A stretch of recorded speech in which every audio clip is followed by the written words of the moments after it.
Is there any like any particular app or method which you use to keep a track of everything? How do you do it on a monthly basis, or do you do it quarterly, or how often do you do it? Okay, monthly. yeah.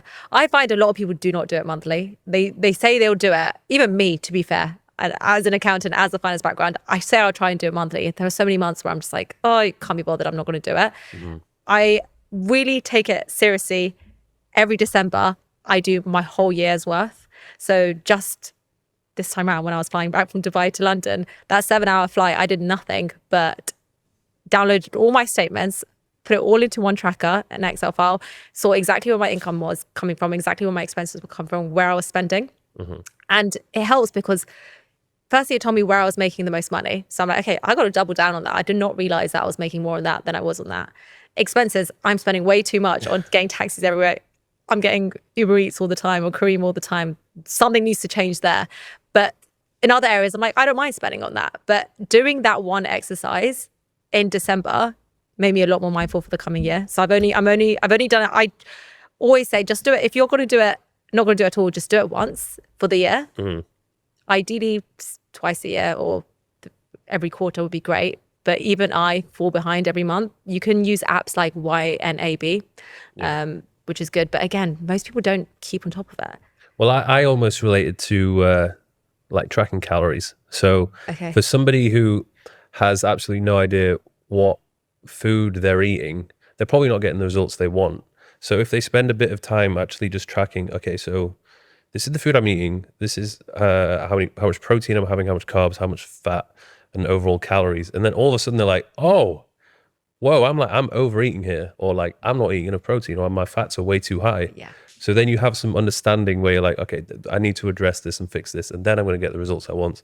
It's the same thing when it comes to actually tracking, because if you have no idea what you're spending, how much you're saving, and how much money is coming in, then you'll probably get to a point where you're like, hang on a second, where's all my money gone? Exactly. Whereas if you just take a minute to just lay everything out and be like, okay, this is where I'm spending it, this is where it's coming in, you will figure out that most of the time you're spending too much money on stupid shit. Yeah, absolutely. And come to think about it, maybe I already know I have a very good idea of what I'm spending and making month on month.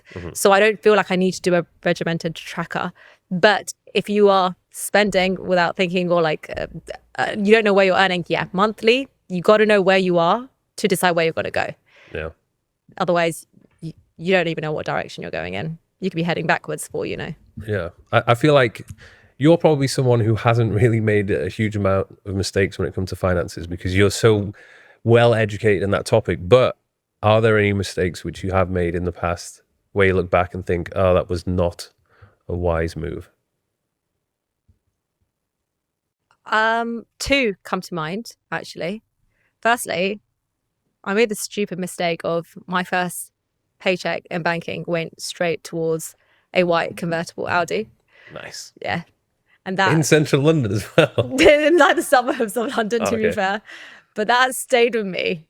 That payment stayed with me for years, which is why I'm so adamant to be like, just wait, don't buy your car, don't spend so much. Like, think about it before you buy it. That was annoying. That was a mistake. Second biggest mistake I made when it comes to money is staying at my first job for too long. There is a study that shows people who stay in the same company for more than 2 years on average make 50% less over their lifetime. And that stat was based on a 10-year horizon. Careers are going to be longer than 10 years, but the longer you're working, the bigger that difference. If you're staying in the same company, you're getting on average a 3 to 5% pay rise.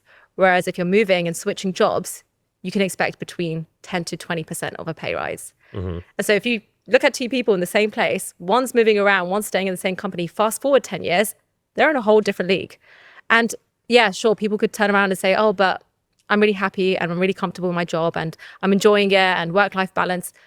If you're fine with that statistic, then yeah, cool.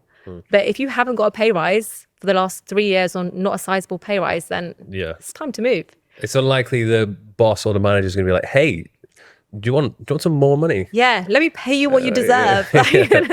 No chance. And I got a zero. There was a year at Deutsche Bank where, well, I was told it was all employees got a flat zero, no pay rise. Whether it happened to other people or not, I don't know, because British people never speak about how much they make. But that meant I made with inflation, less that year than I did the previous year. Just move around. And so many people have been in the same company for 8-9 years. And I'm thinking, oh, you're underpaid. Unless you're getting, your boss is fighting for you every couple of years and you're getting promoted and you're getting your pay rises, great. But for the majority of people, they're just comfortable. Yeah. Yeah. And that costs you. That's a financial mistake, because that costs you more than a handbag or a pair of trainers. Yeah, for sure. I think you either have to be really kind of ruthless and driven to want to keep getting that promotion and that pay rise. But I feel like most people are very complacent. Yeah. And they're either afraid to ask, or maybe just the opportunities are not there in that firm. In that firm. Yeah. Yeah. But some people just like being comfortable. And if that's it, then you can't expect to make a lot of money if you're happy with just staying in the same place. Yeah. It's a paradox.